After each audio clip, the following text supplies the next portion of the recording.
and welcome back to the workshop. So in today's video we're going to calibrate this Genmitsu PROVerXL 6050 Plus from SainSMART. So generally this CNC router runs on Grbl or Grbl software and G-code. I am using UGS, which stands for Universal G-Code Sender. So I'm going to show you the simple apparatus then that you can use, or setup that you can use to calibrate your CNC machine. So all you really need is some painter's tape actually, set at right angles on your table.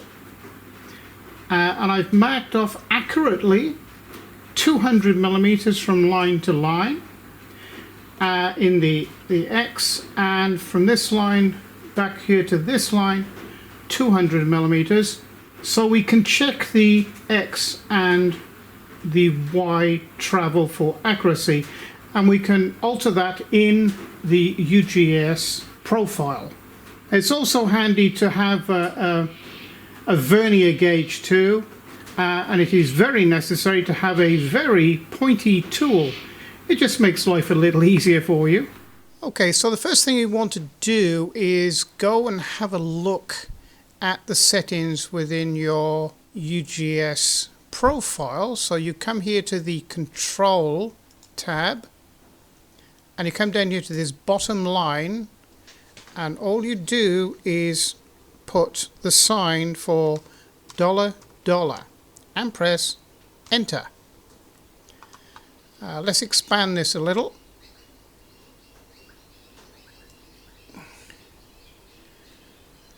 Okay, so this is what we're interested in here, and moreover the ones we're really interested in and the ones that we need to adjust are the 100, 101 and 102, which these actually give the resolution or the steps per millimeter of your axes. Now this will alter from machine to machine, and this figure is just not quite right for ours, where over a 50 millimeter distance we appear to be 1 millimeter out. So we need to alter this figure here, probably in the three of them.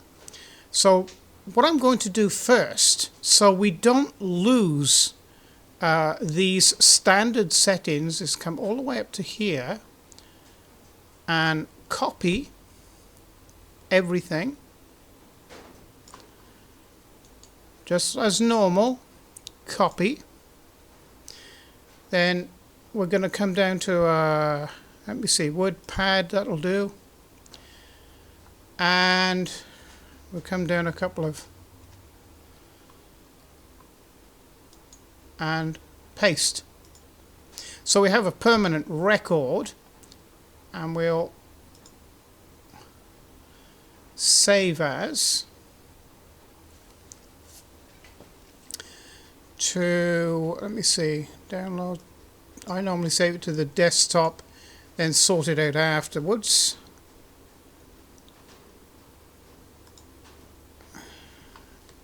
So this is going to be, let me see, capitals UGS. It's for the 6050 CNC. So we will save that to the desktop, and now we'll have a permanent record of what, you know, the readings were originally, because, you know, we may muck something up. So we're not going to do anything else with this at the moment. So we're going to come back out to here, and the first job we're going to do now is to home the machine. Now we do that just by coming up here to the little house and press home.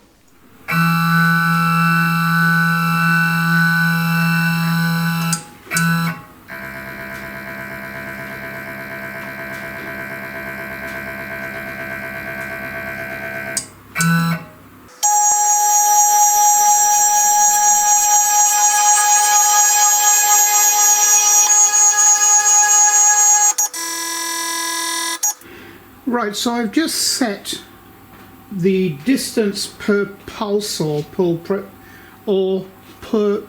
press of the mouse key for the X and the Y to 200 millimeters. So it should move exactly, or somewhere near 200 millimeters. We'll find out how far it's out. So here we go.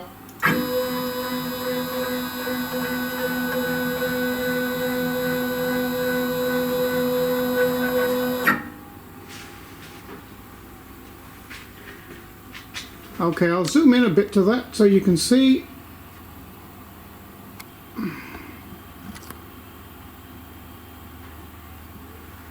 So let's see how many millimeters that is out.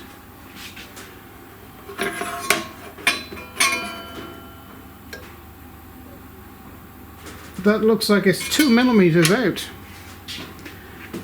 I'm going to get a little bit more light on this, I think. So that's looking like 2 millimeters. So we'll send it back and then we'll do the same operation in the Y direction. Okay, so here we go in the Y plus direction.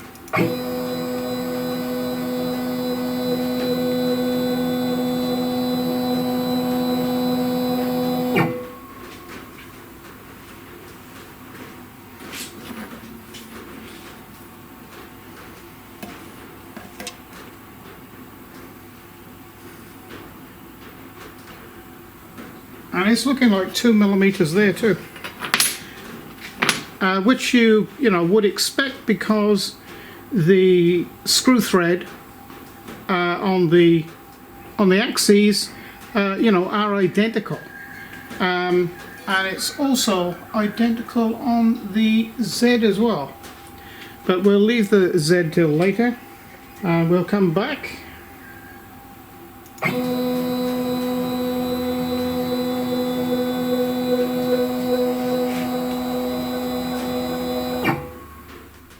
Okay, so to alter this, and you can also see here that the maximum rate of travel is 200 millimeters a minute, and the maximum acceleration is 300 millimeters per second, and this is the maximum travel of the axes X, Y and Z, and you can alter all these as you feel fit, but to make your machine more accurate, it is these numbers here, the $100, $101 and 102 are the ones that we need to alter. So I'm just going to do one.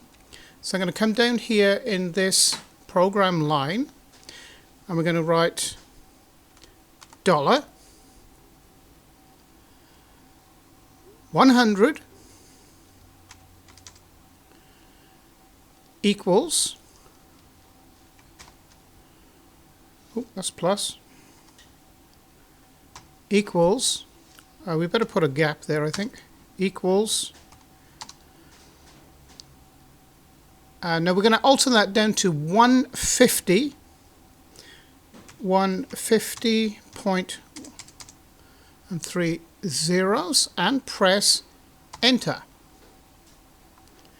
Now to make sure that that has changed, again you write $, press enter.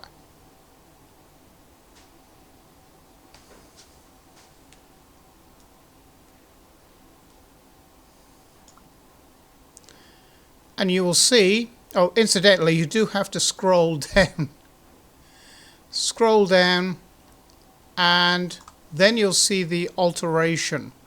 Okay, because it gives you a not a permanent record, but since you have started the program, it will give you a record of exactly what you have been doing in G-code format. So there's the alteration there. So now we will go to the X, because this corresponds with the X amount of steps per millimeter. Okay, so I'll switch the camera on, and we'll see what difference that has made. And from the difference that is made, we will be able to judge, which direction or the amount, more or less, that we need to add or subtract from that figure. Okay, here we go for the test.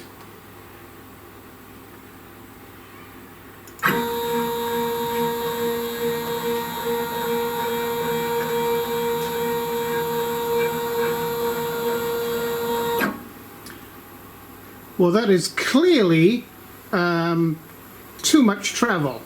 So we need to raise that figure up. And judging by the amount that the extra travel it's given us, about 20 millimeters, obviously we need to reduce the amount by, we increase or decrease by. Okay, so what I've done is I've altered the steps per to 160.5, just to see what sort of difference that makes now. It should be a lot closer, I think. So here we go.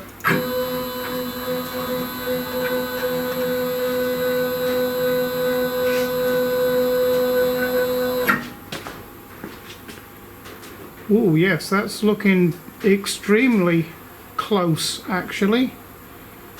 Let me just take it back.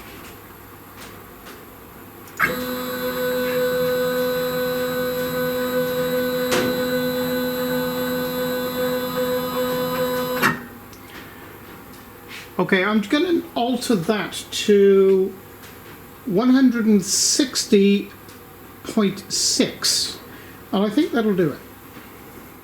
Okay, here we go.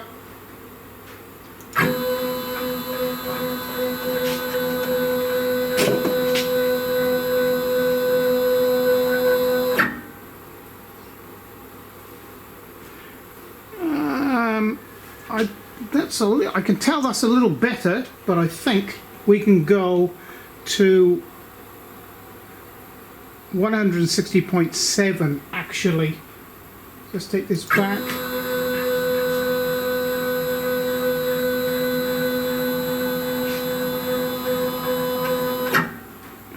Yeah, I'm going to go to 160.7. Okay, so I've adjusted both the X and the Y and checked it, and I've adjusted it all the way back up to 161, and I found that you needed to do a complete cycle of move over and move back, and then reposition, then do your test for it to actually log in correctly. I don't know why, but that's what happens. But now it is perfect.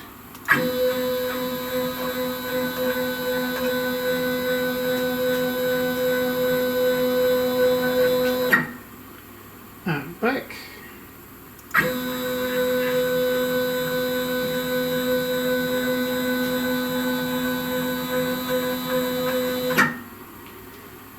Okay, and the Y.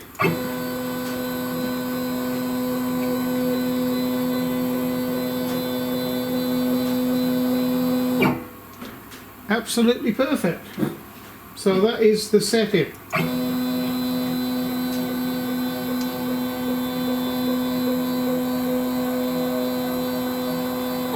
And because the Z is the same size screw, I'm going to set that exactly the same, and we'll check that as well. Okay, I've just put a piece of painter's tape fairly even right on the top of that piece of casting there, and I'm just going to move it down 20 millimeters, and we'll check that. And you can see, in fact, it is exactly 20 millimeters, so that's the Z sorted out as well. So that is the simple way of adjusting your accuracy of your CNC machine running Grbl, or Candle for that matter. The process is exactly the same, and you don't have to alter it by much. So as you can see, a very small amount, you know, that you alter in the figure work makes all the difference. You know, we started off, we were 2 millimeters out, and just altering from 160 to 161 has put us bang on. And I dare say, you know, if I put a DTI gauge on it, I could get it within a thousandth of an inch. But, you know, you're dealing with wood most of the time, unless you are making a pocket in aluminium to, you know, sort of press fit a bearing in, where you need to be plus or minus half a thousandth of an inch. This is as accurate as you really need to be. So I hope you've enjoyed the video today. If you have, please press like and subscribe. And for those of you who are interested in the Carveco Maker or Maker Plus program, below this video there is a discount code for you. And if you really like what I'm doing, you may consider becoming a patron to the channel, because, you know, there's no more revenue in Google anymore, and it is the patrons, you know, behind the channel that support me, allow me to make videos on these beautiful machines, or even, you know, make my own machines. Also, plans are available for conversions that I've done, and you know, machines that I've built, all on my Patron pages. So thank you for joining me, and I hope you pop in and see one of my other videos, of which there's, ooh, crumbs, pushing on to 850 videos over 2 channels. And until the next video, it's bye for now.